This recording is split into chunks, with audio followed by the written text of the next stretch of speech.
रामानंद सागर के चर्चित TV serial Ramayan के राम यानी अरुण गोविल इस बार मेरठ से बीजेपी के टिकट पर लोकसभा का चुनाव लड़ रहे हैं।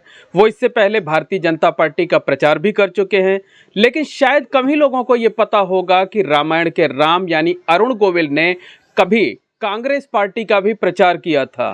कांग्रेस पार्टी के चुनावी मंच पर गए थे। बात 1988 की है, जब इलाहाबाद में अमिताभ बच्चन के इस्तीफे के बाद उपचुनाव हो रहे थे। कांग्रेस के बागी विश्वनाथ प्रताप सिंह आजाद उम्मीदवार के तौर पर मैदान में थे, जबकि कांग्रेस पार्टी ने सुनील शास्त्री को मैदान में उतारा था। उसी वक्त अरुण गोविल कांग्रेस उम्मीदवार सुनील शास्त्री का प्रचार करने के लिए प्रयागराज पहुंचे थे। प्रयागराज को उस वक्त इलाहाबाद कहा जाता था। उस वक्त क्या माहौल था और क्यों कांग्रेस के मंच से जय श्री राम के नारे लगे थे और अरुण गोविल को लेकर लोगों के बीच क्या दीवानगी थी, इस बारे में बात करने के लिए हमारे साथ हैं कांग्रेस पार्टी के बहुत ही वरिष्ठ नेता श्याम कृष्ण पांडे जी। इनकी बातें इसलिए भी बेहद महत्वपूर्ण होंगी क्योंकि उस सभा का आयोजन आपने ही किया था। सर, आपसे ये जानना चाहेंगे कि वो कौन सा साल था, कौन सा मौका था जब अरुण गोविल ने कांग्रेस पार्टी के लिए प्रचार किया था? ये 1988 की बात है।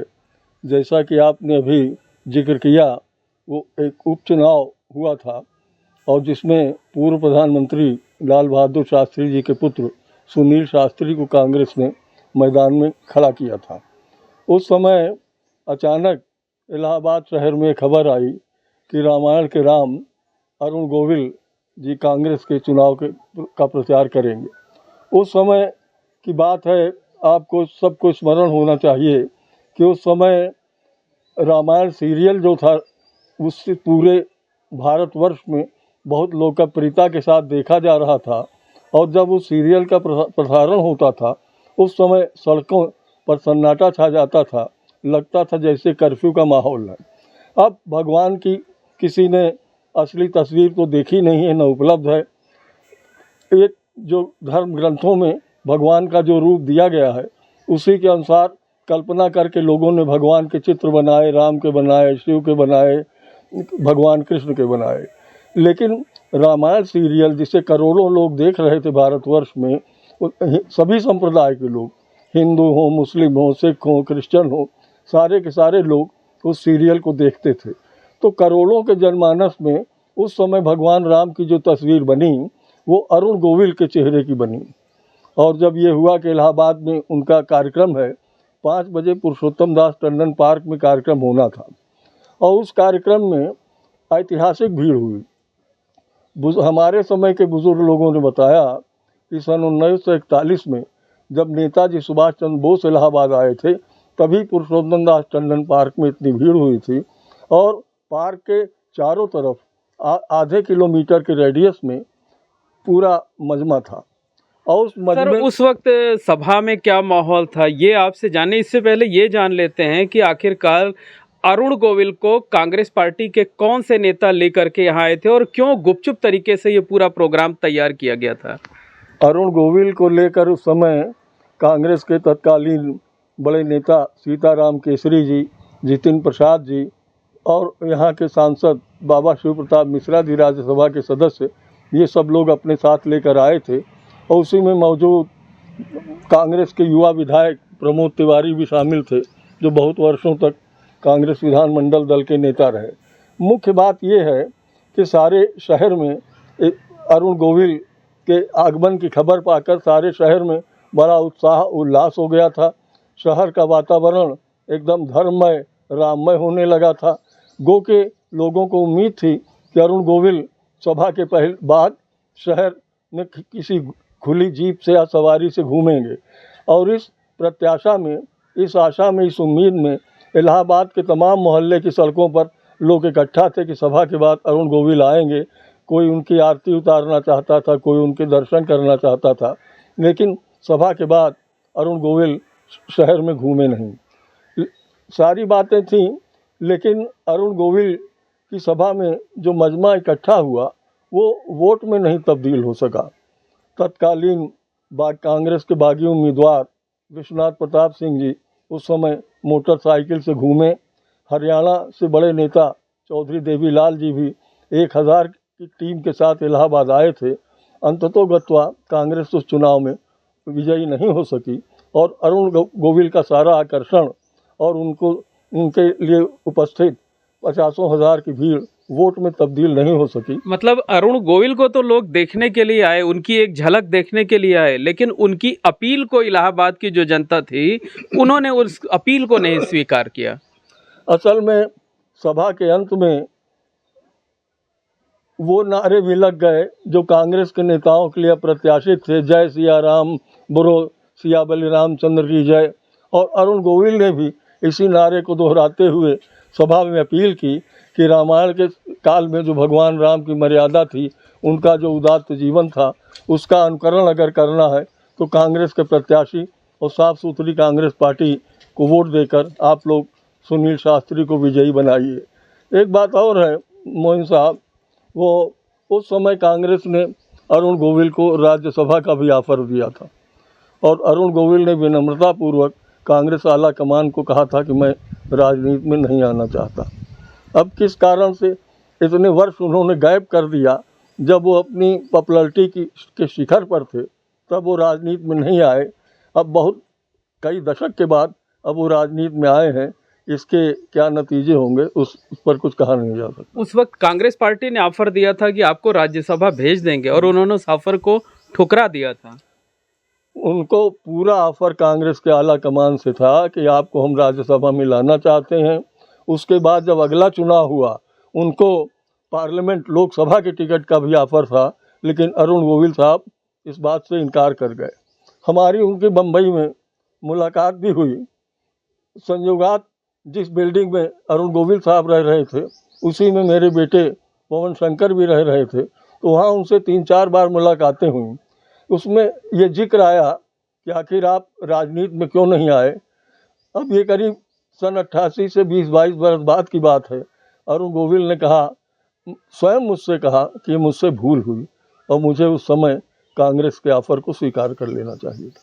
अच्छा, जो कांग्रेस पार्टी की सभा हुई थी सुनील शास्त्री के लिए, जिसमें अरुण गोविल आए थे, कांग्रेस पार्टी के लिए वोट मांगे थे, उस सभा में जय श्री राम के नारे भी लगे थे। जय सिया राम, बोलो सिया बलरामचंद्र की जय।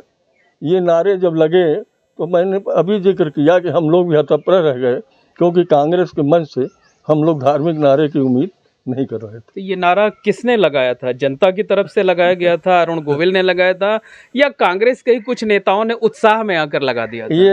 ये नारा उस समय कांग्रेस के विधायक अशोक वाजपेयी ने अचानक लगा दिया था।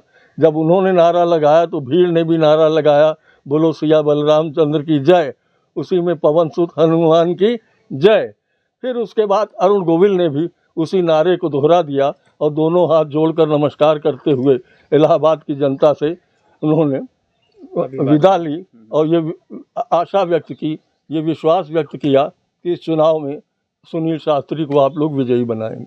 अच्छा, एक चीज़ और ये जानना चाहेंगे कि उसमें जो खासकर कहा जाता है कि जो महिलाएं आई थी उस सभा में, उसमें तमाम महिलाएं ऐसी थी जो हाथ में पूजा की थाली, आरती की सामग्री लेकर के आई हुई थी। उन लोगों को आगे एक अर्धचंद्राकार बैरिकेडिंग में उन महिलाओं को आगे बैठा दिया गया था। उनकी संख्या लगभग 1000 रही होगी, लेकिन उसके बाद महिलाओं का तांता बन जाता, लेकिन भीड़ से सारी सड़कें जाम हो गई थीं। उस वक्त महिला क्या, पुरुषों का भी आगे आना मुश्किल था, संभव नहीं था। अच्छा, उस वक्त की सभा की तस्वीर तो नहीं है, लेकिन एक तस्वीर ऐसी है जब सभा से पहले जो है एक जगह पर श्याम कृष्ण पांडे जी, कांग्रेस नेता प्रमोद तिवारी और अरुण गोविल, ये तीनों लोग जो है एक जगह पर नाश्ता कर रहे थे। उसकी ये तस्वीर हमारे सामने है। तो ये किस जगह की तस्वीर है और कितने पहले की है? ये उसी दिन की तस्वीर है। ये कांग्रेस के सांसद पंडित श्री शंकर तिवारी, जो इलाहाबाद उच्च न्यायालय के वरिष्ठतम अधिवक्ता थे और जिनके बंगले में अमिताभ बच्चन उनका परिवार रहा करता था। जी हाँ, हरिवंश राय बच्चन जी, अमिताभ बच्चन, उनका परिवार उन्हीं के बंगले में बहुत वर्षों तक रहा और उसी बंगले में अमिताभ बच्चन भी बड़े हुए। इसके बाद यहाँ से पढ़ने नैनीताल की तरफ गए थे। उसी बंगले ये तस्वीर है और ये लंच की तस्वीर है। उसी के बाद कुछ विश्राम करके अरुण गोविल वो सभा में लाया गया था। अच्छा, ये फैसला कितनी देर पहले हुआ था? कहा ऐसा जाता है कि बहुत कम समय पहले आप लोगों को इन्फॉर्म किया गया कि अरुण गोविल की सभा करानी है, और जब बहुत कम वक्त था तो आप लोगों ने मैनेज कैसे किया? असल में 2 बजे हम लोग श्री शंकर तिवारी जी के बंगले में बुलाए गए, जहाँ पर श्री शंकर तिवारी जी के यहाँ सीताराम केसरी जी, जितिन प्रसाद, ये सारे और कांग्रेस के नेता मौजूद थे दिल्ली के। तो 2 बजे का समय था और उन्होंने कहा कि ये 5 बजे सभा होनी है। हम लोगों ने अनुरोध किया कि 3 घंटे की नोटिस पर ये सभा कैसे कराई जाएगी कि सारे शहर में इत्तला हो, और तो ये संभव नहीं है। मगर ये कहा कि सभा तो करानी ही है, जितनी भी तैयारी हो सके। संयोग से हम लोगों के दिमाग में आया कि चुनाव के 40 कार्यालय शहर में खुले हुए हैं और 40 के 40 कार्यालयों में लाउड स्पीकर लगे हुए हैं जिनमें गाने बज रहे हैं या कांग्रेस का ऐलान हो रहे हैं, तो क्यों ना तत्काल उन 40 कार्यालयों के जो लाउड स्पीकर हैं उनके ज़रिए अरुण गोविल की सभा का ऐलान शुरू हो जाए। और आधे घंटे के अंदर यही व्यवस्था की गई। एक पर्चा बना दिया गया कि रामायण के राम अरुण गोविल आपके शहर में 5 बजे पीटी टंडन पार्क में सभा, हज़ारों की तादाद में आई है, भगवान रामायण के राम आपके शहर में। बस इतने से सारे शहर में, मतलब 2 घंटे के अंदर इतनी भीड़ हो गई कि पूरा पार्क भर गया, और चारों तरफ जाने वाले जो रास्ते हैं वो आधा किलोमीटर दूर तक उस पर भीड़ लगी रहे। आधा किलोमीटर राउंड रेडियस। अगर वो वही सभा एक दिन बाद होती और अखबारों में भी छप जाता कि अरुण गोविल की सभा है, तो पूरा ज़िला भी उमड़ पड़ता। ये जो 3 घंटे में जो कुछ हुआ वो केवल शहर के लोग थे या ग्रामीण इलाकों के जो लोग शहर में आकर बस गए थे, ये भीड़ उतनी ही थी। वरना फिर भीड़ का क्या आलम होता हम नहीं समझ सकते। लगता है परेड के मैदान में सभा करनी पड़ती। लेकिन कामयाबी नहीं मिली जो है, वोट में तब्दील नहीं हो सकी, वोट में तब्दील नहीं हो सकी।